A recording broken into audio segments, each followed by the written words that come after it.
Good day, everyone. Ali is here from Safi Financial Network. Today is March 27, 2023, S&P 500 daily chart. So market had a volatile day for Monday session.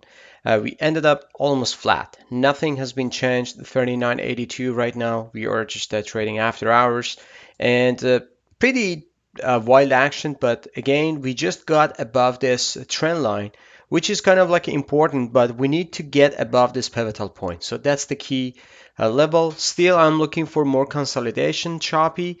If we take out this pivotal point, which I think we're gonna, if we get to the latter part of the months, and also for the first week of the April, probably this volatility stay in the market, but later, like in April, then we should see this bullish momentum is continuing to the upside.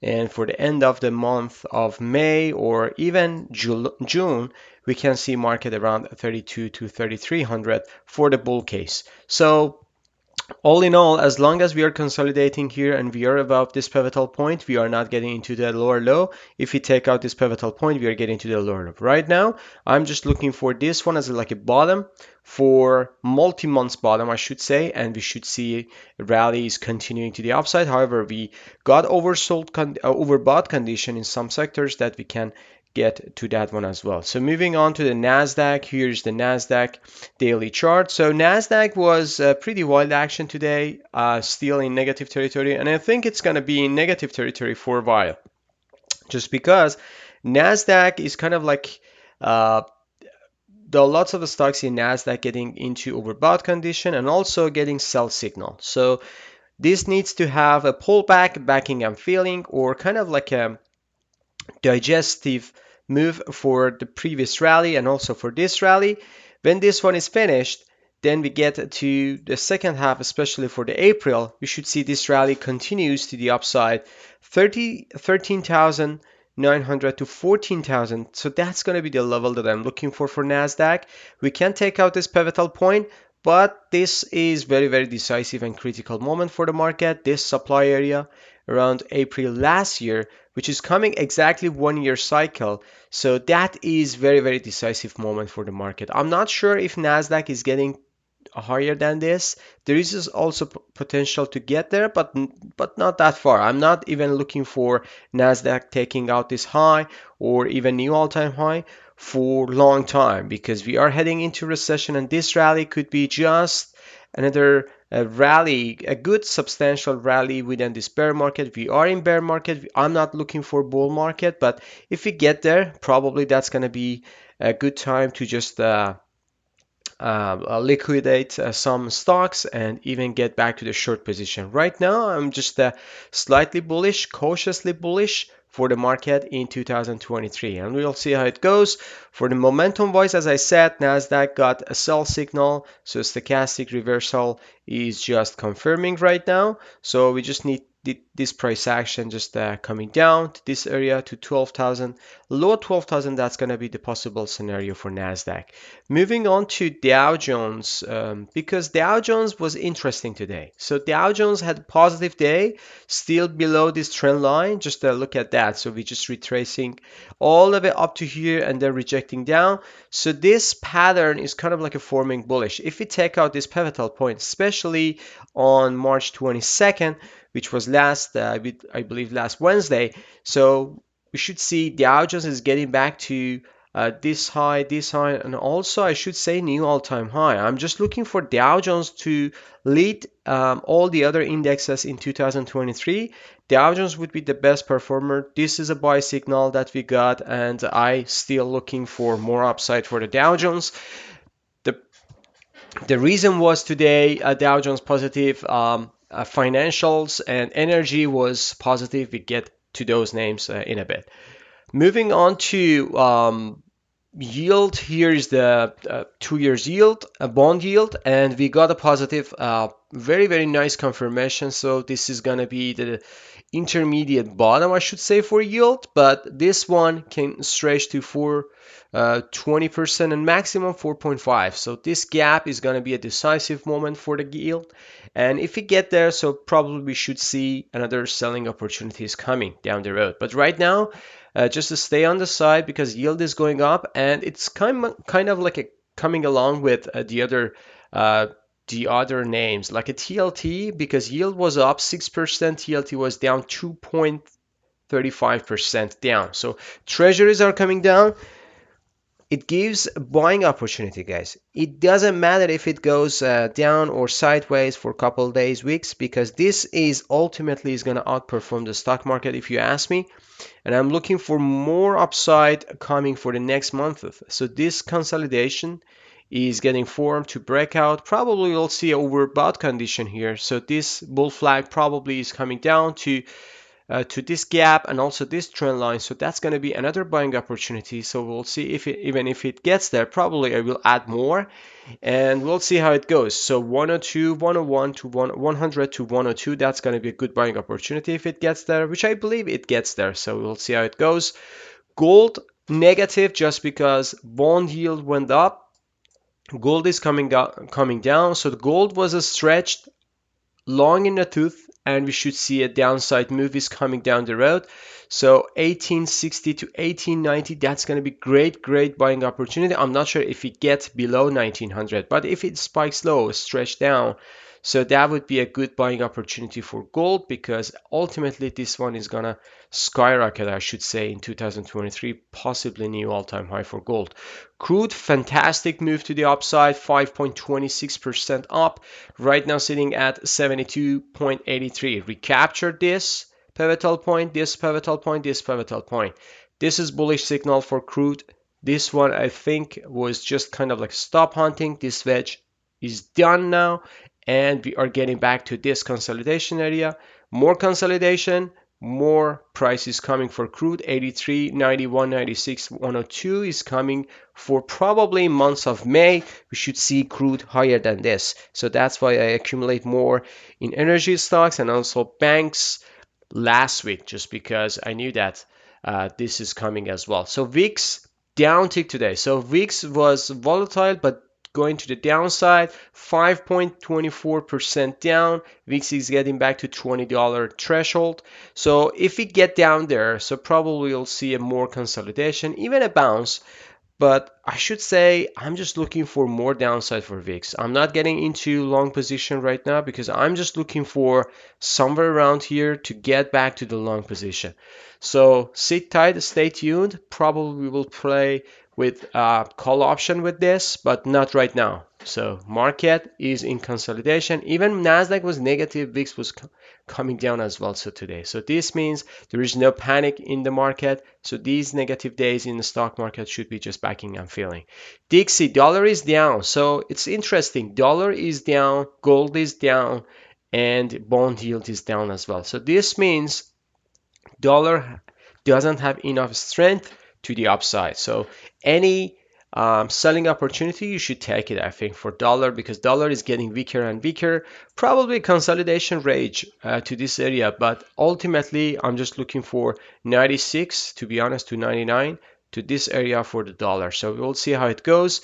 Not today, tomorrow, next week. It's gonna take I mean, like a few months to get there, but it eventually it will get there. So Apple technology stocks, moving on to the next chart. So Apple negative day.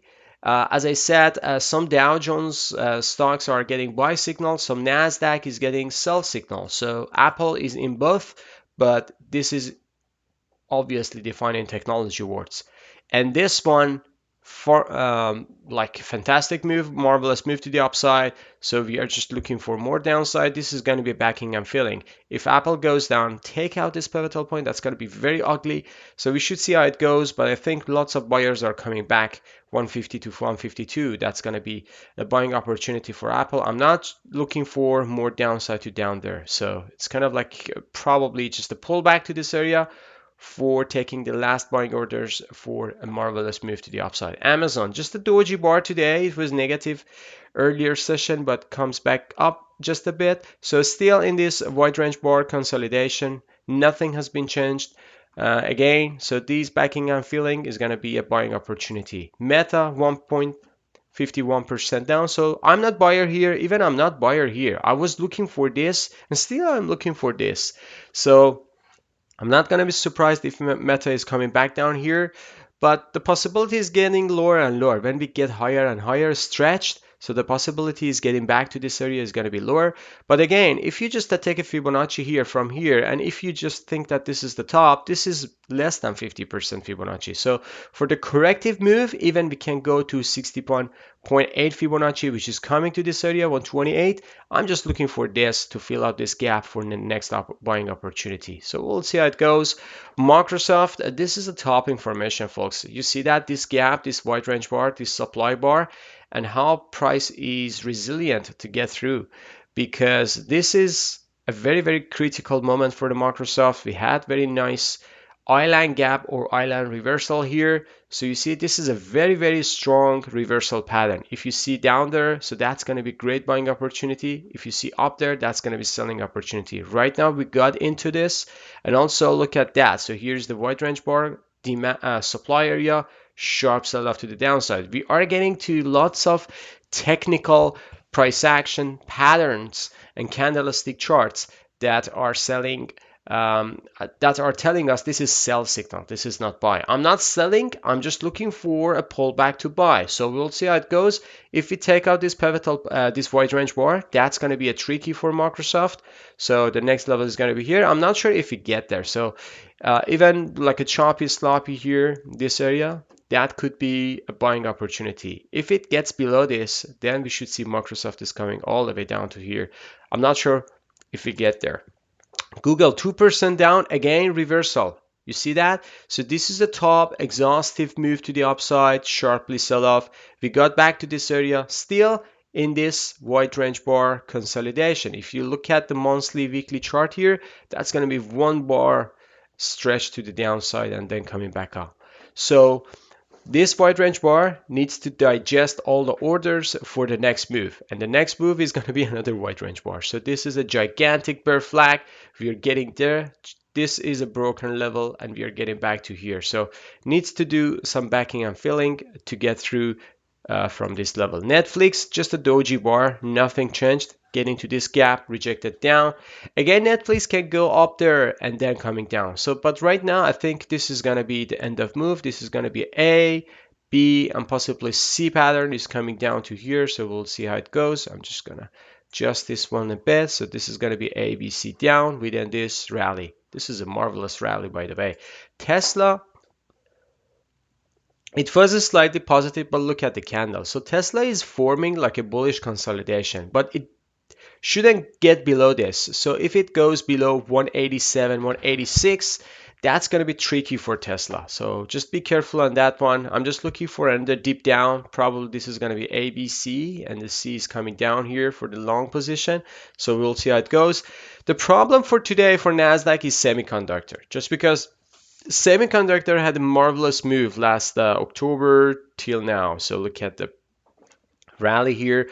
Right now we are getting back to this wide range bar supply area, and all in all, if you just see between these two highs here, there is a small divergence there. So if you see prices coming down to this area to just back test this neckline, this broken neckline, that could be a good buying opportunity.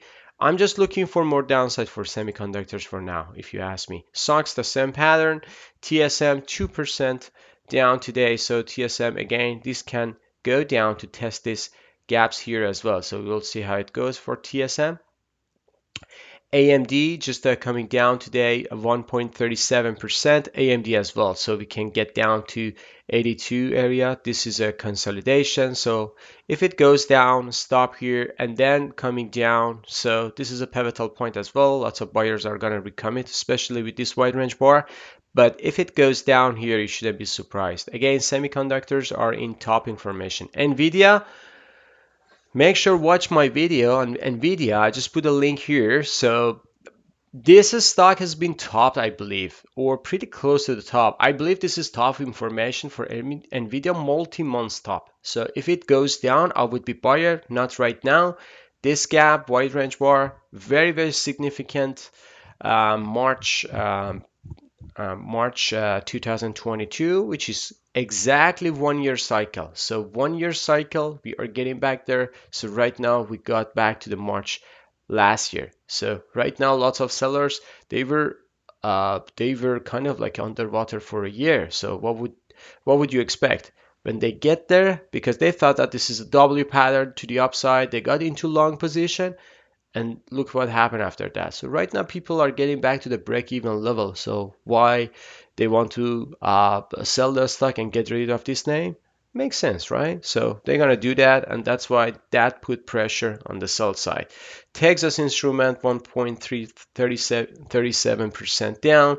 Nothing chart is telling us. Lamb Research as well. So this is kind of in following the same sector. Okay, moving on to the financials. XLF, which is bullish today. I told you on Friday this one is getting interesting to this wide range bar, and right now we got gapped up here and hold up pretty well, to be honest. I know lots of sellers are coming still. There are lots of rumors, but SVB, they have a deal, so kind of like a give a breathe to their investors and also to the banking sector. So XLF, I believe this one, if this one can get out of this consolidation range, it can go to 33, 34, and also to test this high. If you ask me, they're in good shape. KBE, which is a banking, large cap banks. So again, this one gapped up pretty nicely. Sellers just coming down. But if it consolidates here and hold this low, I should say this one can go all the way down to 43. So that's going to be $99 or so. So if you just look at this pivotal point, so this pivotal point, again, that's going to be middle of this wide range bar right there. So it's going to be 43.88.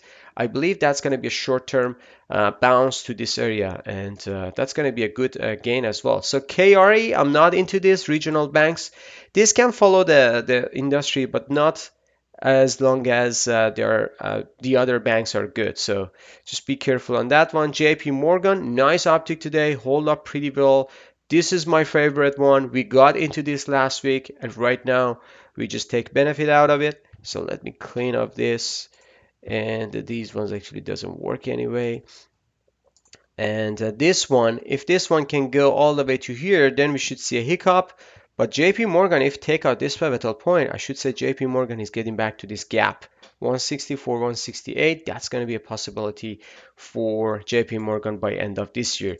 Goldman Sachs 1.93% up, so Goldman the same action. Wells Fargo up 3%, nice positive candle today, and that's why Dow Jones took benefit of it, just because Dow Jones is in full of financials and energies.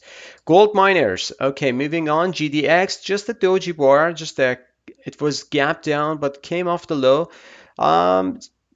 3 cents just down today, nothing more. Gold miners are betting on the bullish momentum right now. So GDXJ positive, surprisingly. Juniors actually did better.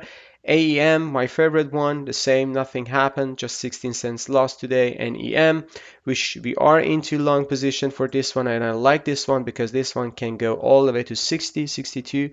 So that's going to be opportunity. This one just 34 cents down. Franco Nevada 54 cents down, and also Barrick Gold just 2 cents down, nothing more. Moving on to the energy sector, XOM, Exxon, nice surge to the upside along with crude. So crude was positive. These ones took benefit out of it. XOP, which is gold, which is exploration ETF. This one exactly the same. So if you remember, I told you on Friday or weekly analysis, this sector can outperform even for the next month just because crude is getting back to the bull momentum. OIH, the same pattern, so got $11, and I was waiting for this area. I'm not sure if we get there for now, so just forget about it. If you want to go with long position, make sure put your stop loss here. This one can go to 294, but it's not type of my trade. I would rather to go with different ones. Rig, this is Chevron the same. So if we get above this trend line, just draw a line from here. This can go all the way up to 169, 168. So we'll see how it goes. Oxy, the same pattern. So this one is my favorite. I have this, and if it goes down there, I will add, but it doesn't, hopefully. And this one can go all the way up there. So rig is my small position. This is offshore Transocean, offshore exploration oil, which is positive today, like nicely 8.98% up today. So this one is good, holding up pretty well this area. And that was it for today. I believe, yeah, I covered everything. If you like this video, please smash the like button, subscribe to our channel, and have a good one. See you on the chart. Bye bye.